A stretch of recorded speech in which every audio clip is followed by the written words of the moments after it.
bahwa tidak ada dari kita yang memandang dunia dari sebuah posisi yang netral. Tidak ada. Ya, tidak ada. Pada saat apa saja yang kita lihat, tidak ada yang.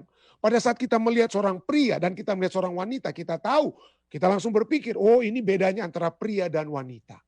Pada saat kita melihat orang dengan berwarna kulit di Amerika Serikat, orang berwarna kulit putih, kulit coklat, kulit hitam, ada pemikiran-pemikiran yang langsung masuk ke dalam pemikiran kita. Pada saat kita orang Indonesia, mungkin kita tidak dapat membedakan dari kulit atau wajah dan lain sebagainya ya. Tapi kita langsung tahu, oh dia orang Manado, oh dia orang Jawa, oh dia orang Batak, dia orang ini dan itu. Langsung ada sesuatu ya. Ada pokok-pokok pemikiran yang langsung masuk ke dalam pemikiran kita, walaupun mungkin kita belum berbicara dengan orang tersebut. Jadi dengan kata lain, kita tidak bisa katakan saya bertemu dengan seseorang dan saya tidak memiliki prejudis ataupun bias-bias atau bias-bias yang ada dalam pikiran saya. Tidak. Kita langsung memiliki satu pemikiran pada saat kita melihat seseorang. Kenapa?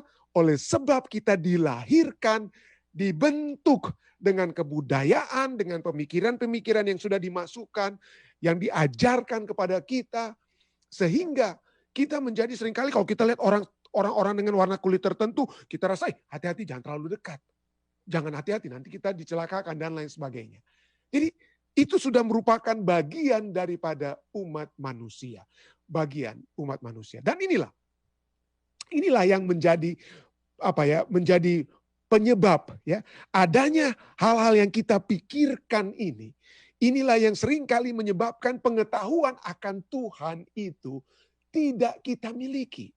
Kenapa? Karena mungkin seperti yang saya katakan, saya berikan contoh tadi tentang keadaan orang mati. Sejak kita lahir mungkin orang tua kita, hati-hati jangan lewat kuburan, nanti ada roh-roh, arwah-arwah yang sedang melihat, nanti kamu diganggu dan lain sebagainya.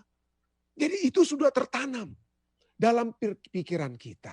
Dan begitu kita besar dan lain sebagainya, kita langsung melihat hal tersebut, padahal hal tersebut tidak sesuai dengan firman Tuhan.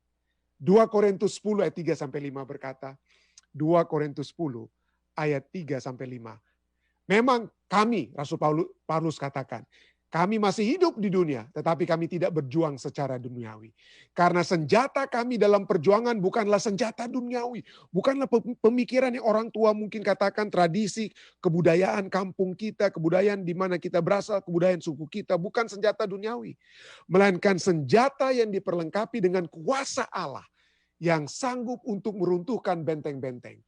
Kami mematahkan setiap siasat orang dan merubuhkan Ini penting sekali. Setiap kubu, setiap benteng, bukan benteng Allah, tetapi setiap kubu atau benteng yang dibangun oleh keangkuhan manusia untuk menentang pengenalan akan Allah. Jadi ada pemikiran-pemikiran kita yang telah dibangun oleh keangkuhan manusia yang bertentangan dengan Allah. Tapi Rasul Paulus katakan, kami menawan segala pikiran. Pikiran kita, pikiran kita itu harus kita tawan, kita kontrol, kita kuasai. Dan kita menaklukkan apa yang kita pikirkan yang salah itu kepada Kristus. Jadi seringkali kita berbakti di hari yang berbeda. Oleh sebab kita dilahirkan dalam keadaan seperti itu. Kita berbakti pada hari ini. Tetapi firman Tuhan misalnya menyatakan inilah hari yang Tuhan sudah tetapkan. Dan seringkali itu kita tidak dapat terima karena pikiran kita sudah dibentuk untuk berbakti sesuai dengan apa yang kita sudah yakini. Yang kita pikir itulah yang terbenar. Karena seringkali kita berpikir bahwa pikiran kita itu adalah sesuatu yang timbul dari dalam diri kita. Kalau itu berasal dari dalam diri kita, sudah pasti benarlah itu dia. Itulah kita sesungguhnya. Makanya tidak heran orang katakan Anda berpikir seperti itu silakan Anda ikuti saja pikiran Anda. Ini pemikiran saya akan mengikuti apa yang saya pikirkan. Tidak. Rasul Paulus katakan marilah kita menawan segala pikiran kita. Karena nanti kita akan pelajari, karena pikiran kita bisa salah. Dan kita harus taklukkan pikiran itu kepada Kristus. Apa itu? Apa itu setiap kubu yang dibangun oleh keangkuhan manusia yang harus kita apa? Yang harus kita lawan. Yaitu pandangan hidup. Setiap kubu yang dibangun manusia itu adalah pandangan hidup. Entah itu materialisme, hedonisme. Hedonisme katakan bersukacitalah, berpesta poralah, buat apa yang engkau mau saat ini selagi engkau mampu. Karena besok mungkin tidak ada lagi kamu punya kesenangan dunia yang dapat kamu. Jadi kesenangan-kesenangan dunia itu hedonisme. Darwinisme, evolutionism, ya, sekularisme, relativisme, komunisme, ateisme, dan lain sebagainya. Artinya semua isme yang dibentuk oleh manusia, filsafat-filsafat manusia yang bukan filsafat sesuai dengan Tuhan, itu adalah satu benteng atau kubu mental yang dibangun manusia untuk melawan pengetahuan tentang Tuhan. Yang kedua, kubu yang dibangun manusia itu adalah personal attitude. Sikap-sikap pribadi yang saya pikir, saya takut, saya selalu memiliki kecemasan, saya memiliki rasa bersalah, saya memiliki benci saya dengan orang tersebut, saya merasa tidak nyaman, tidak aman, dan lain sebagainya. Itu sikap-sikap pribadi yang mungkin bukan diajarkan saja kepada kita, seperti materialisme, hedonisme, darwinisme, sekularisme, dan lain sebagainya. Tetapi itu adalah sikap-sikap pribadi yang kita keluarkan dan kita tetap pertahankan. Kebencian-kebencian yang kita miliki dan lain sebagainya. Dan semua hal ini, baik itu worldview, pandangan hidup, dan sikap pribadi, bisa menjadi kubu atau benteng dalam pikiran kita. Yang mengontrol kehidupan kita.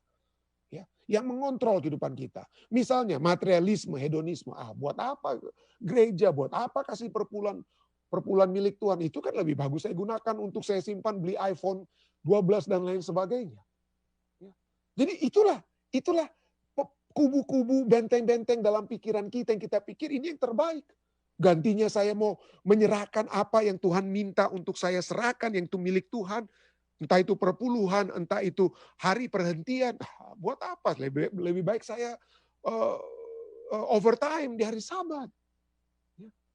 Dan dikatakan itu dalam pikiran kita kita pikir itu yang harus kita runtuhkan, harus bisa dapat kita kontrol dan dapat kita kuasai. Tapi sukar, saya akui. Kadang-kadang apa yang kita sudah pikirkan, kesenangan-kesenangan yang kita mau cari, itu seringkali sukar untuk dikontrol, untuk dikuasai, untuk ditaklukkan.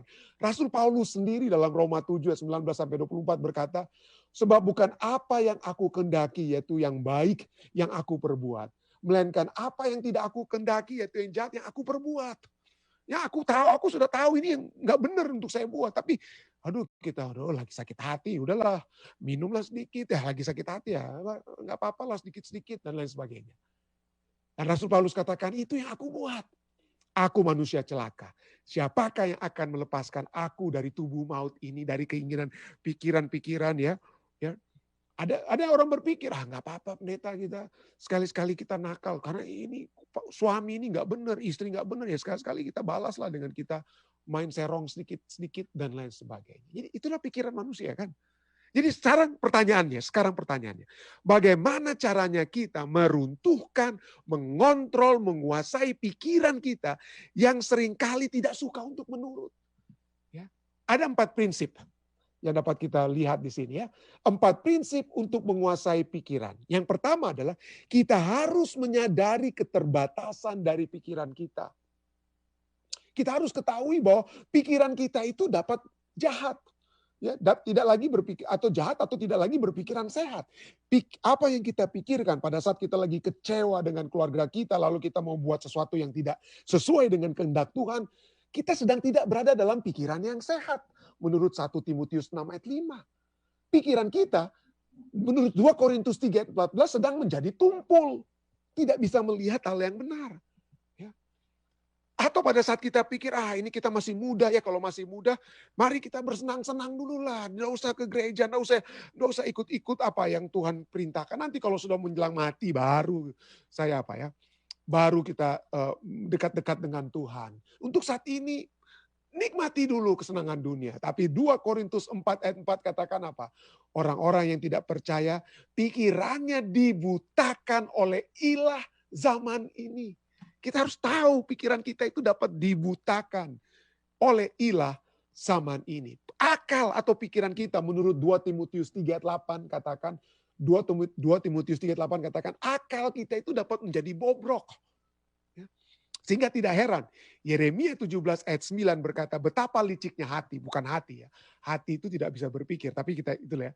Tapi sesungguhnya itu betapa liciknya pikiran kita. Betapa liciknya pikiran kita, lebih licik daripada segala sesuatu. Pikiran sudah membatu, siapakah yang dapat mengetahuinya? Sadari, kita harus sadar bahwa apa yang saya pikirkan, apa yang saya pegang selama ini, apa yang saya sukai, apa yang saya lakukan, yang saya pikir benar, itu belum tentu benar. Walaupun itu mungkin kita sudah pikirkan dari dalam diri kita, belum tentu itu apa? Benar. Marilah kita menyadari keterbatasan dari pikiran kita. Bahwa apa yang saya pikirkan, apa yang saya praktekkan, apa yang saya lakukan, itu ada batasnya dan dapat saja apa? Salah. Dapat saja salah. Yang kedua, haruslah kita jaga pikiran itu dari kotoran. Dari kotoran. Ya. Amsal 15 ayat 14 katakan, hati orang berpengertian mencari pengetahuan, tetapi mulut orang bebal sibuk dengan kebodohan. Amsal bahasa Inggrisnya yang dari New Living Translation katanya, a wise person is hungry for knowledge, while the fool feeds on trash. Orang yang bijaksana itu apa? Rindu akan pengetahuan, sedangkan orang bodoh itu memenuhi pikirannya itu dengan sampah. Dengan sampah. Kita tahu istilah GIGO, garbage in, garbage out. Apa yang kita masukkan ke dalam tubuh kita, apa yang kita masukkan ke dalam pikiran kita, apa yang kita lihat, apa yang kita masukkan ke dalam pikiran ini, itu juga yang akan keluar. Kalau yang kita sering lihat adalah film-film Hollywood yang berzinah, itu adalah satu hal yang jamak, satu hal yang biasa. Selalu kita nonton yang seperti begitu. Maka begitu kita lihat ada kesempatan untuk berzinah, kita lihat seperti si Tom Cruise nggak apa-apa dia ganti-ganti pasangan. Ya karena apa ya? Karena seringkali garbage in itu garbage apa juga ya? Garbage out. Sampah yang masuk, yang keluar juga apa? Sampah. Marilah kita seperti ahli-ahli nutrisi. Ahli-ahli nutrisi menyatakan ada 3 jenis makanan yang manusia saat ini dapat makan. Yang pertama adalah yang disebut dengan brain food. Makanan untuk membuat kita semakin pandai, semakin pintar, semakin kuat. Seperti Daniel dan sahabat-sahabatnya. Daniel dan sahabat-sahabatnya meminta agar diberikan kesempatan. Dan pada saat mereka diberikan makanan yang sesuai dengan prinsip Alkitab, mereka menjadi lebih pintar.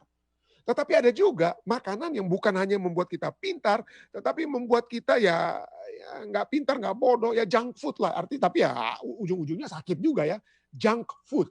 Makanan yang dikatakan ya sampah.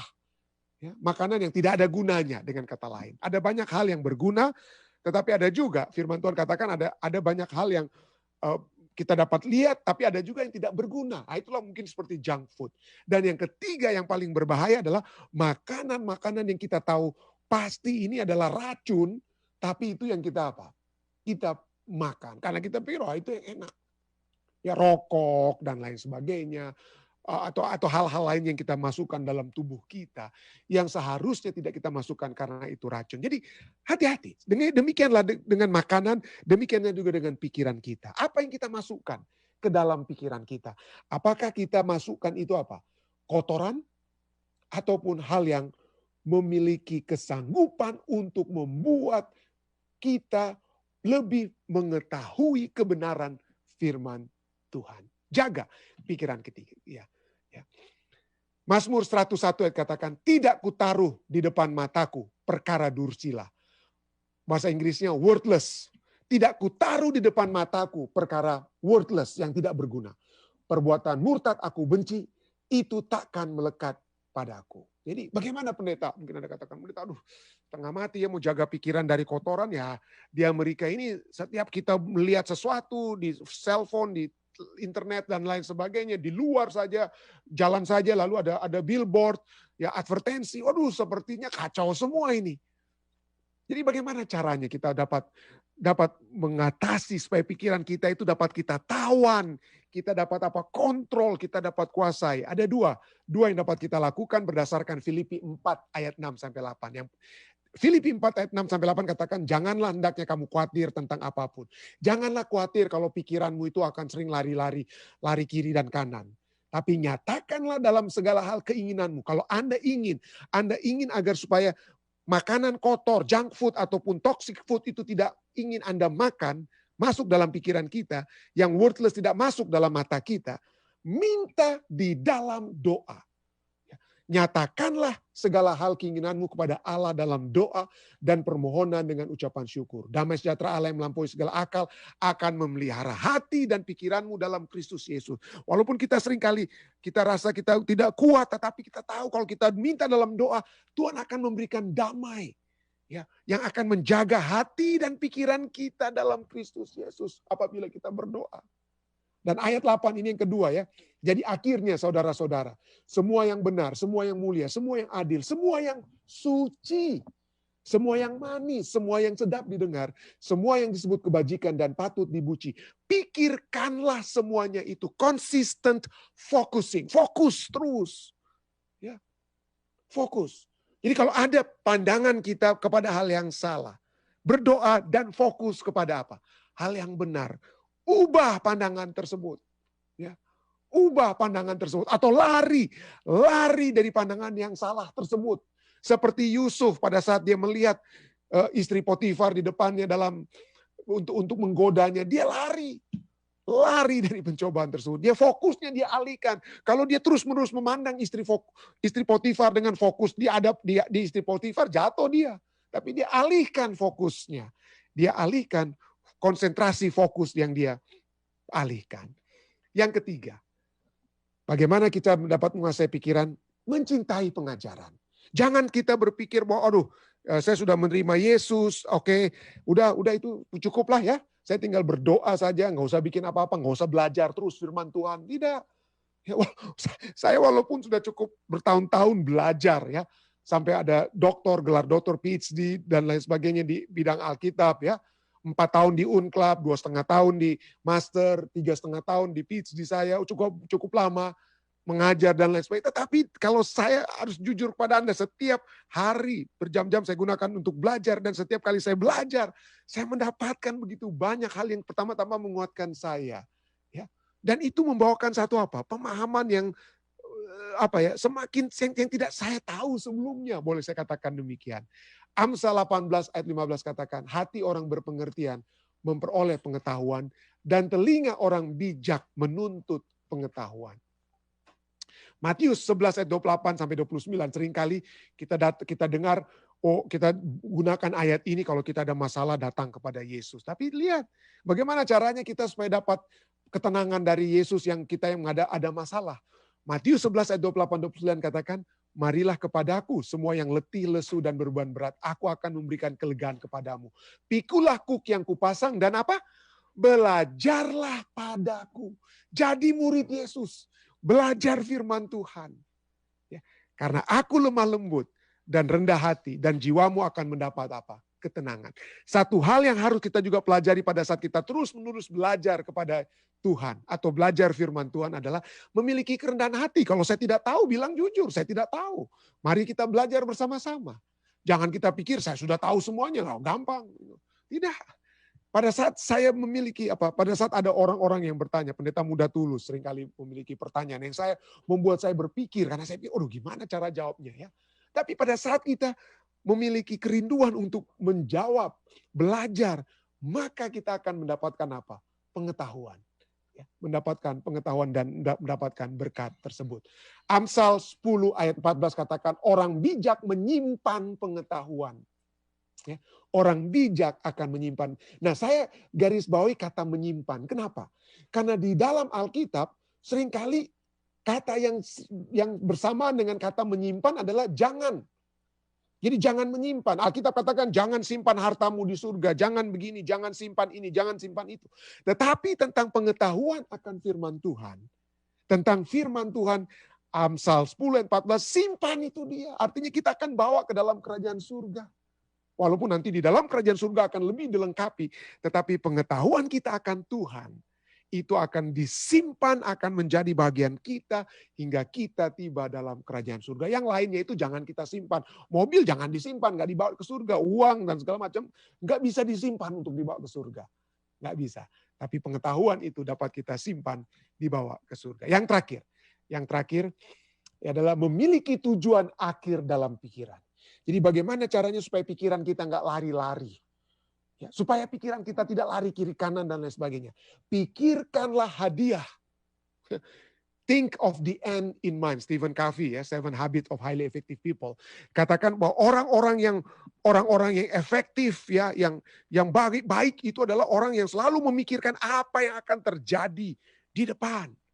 Jadi pada saat saya belajar, pada saat saya ambil S1, ya, pada saat saya ambil S1, yang kita pikirkan bukan aduh setengah mati mau belajar ini, mau bikin paper, mau bikin ini, tapi pikirkanlah satu waktu saya akan apa? Marching, satu waktu saya akan masuk terima diploma saya. Aduh, pada saat kita memikirkan apa yang akan kita capai nantinya, maka kita akan semangat. Kita akan semangat untuk apa? Bergumul dengan term paper, dengan ujian, dengan kuis, setengah mati, tapi kita tahu kita akan mendapatkan apa? Hasil. Demikian juga dengan pikiran kita. Seringkali pikiran kita itu lari kiri kanan dan lain sebagainya. Tapi pada saat kita memiliki tujuan akhir di dalam pikiran kita, apa yang akan kita capai? Kerajaan surga. Kehidupan kekal bersama dengan Kristus. Maka apa yang kita mau lihat, panggilan-panggilan dunia ini tidak ada artinya. Panggilan-panggilan dunia ini tidak ada artinya. Ibrani 12 ayat 1-3 katakan, karena kita mempunyai banyak saksi, bagaikan awan yang melindungi kita. Marilah kita menanggalkan semua beban dan dosa yang begitu merintangi kita. Dosa-dosa yang kita bawa itu seringkali membuat kita, aduh gimana ya kira-kira saya diterima atau enggak ya, aduh gimana kira-kira keadaan saya, kerohanian saya ya. Berat kita, tinggalkan, pikirkanlah bahwa kita seringkali kita berpikir, aduh saya memiliki dosa tersembunyi. Tidak ada yang dibilang dosa tersembunyi. Betul, betul. Mungkin istri, suami, anak kita tidak melihat dosa kita. Mungkin betul. Tetapi kita, ayat ini katakan, kita banyak saksi bagai awan yang mengelilingi kita. Kalau saja mata duniawi kita ini bisa dibuka, maka Anda akan bisa melihat malaikat-malaikat ada di sekeliling kita yang sedang melihat kita. Dan kira-kira kalau ada malaikat yang sedang melihat apa yang kita buat, kira-kira bagaimana perasaan kita? Malu atau apa kira-kira ya. Jadi pikirkan ini semua ya. Marilah kita menanggalkan semua beban dan dosa yang begitu merintangi kita dan berlomba dengan tekun dalam perlombaan yang diwajibkan bagi kita. Ayat 2 penting sekali ini. Marilah kita melakukannya dalam perlombaan itu. Melakukannya dengan mata yang tertuju kepada Yesus yang memimpin kita dalam iman dan yang membawa kita kepada kesempurnaan. Sekarang belum kesempurnaan, tapi kita tahu pada akhirnya Yesus ya, yang akan memimpin kita dalam iman kepada kesempurnaan. Ya. Dialah mata kita harus tertuju ya. Yang dengan mengabaikan kehinaan tekun memikul salib ganti sukacita yang disediakan bagi dia. Yang sekarang duduk di sebelah kanan takhta Allah. Ingatlah selalu akan Yesus. Yang tekun menanggung bantahan yang sehebat itu terhadap dirinya. Agar supaya kita yang orang-orang berdosa. Supaya jangan kita menjadi lemah dan putus asa. Kalau kita, seringkali kita gagal. Seringkali kita gagal dalam pikiran kita yang gak benar mungkin. Ya. Pada saat kita gagal, mari kita tetap pandang Yesus. Ya. Dan pandang Yesus melihat uluran tangannya yang mengajak kita untuk bangkit. Ya. Dan di saat itulah pada saat kita menjangkau tangan Yesus, kita akan memiliki kekuatan, gantinya kelemahan, kita memiliki pengharapan, gantinya keputusasaan. Kiranya 4 prinsip ini dapat kita praktekkan dengan kekuatan surga, bukan kekuatan kita. Dengan 4 prinsip ini, kita dapat diberikan kekuatan untuk menguasai pikiran kita, untuk mengontrol pikiran kita, menaklukkannya kepada Kristus. Saya bawa ini dalam nama Yesus. Amin.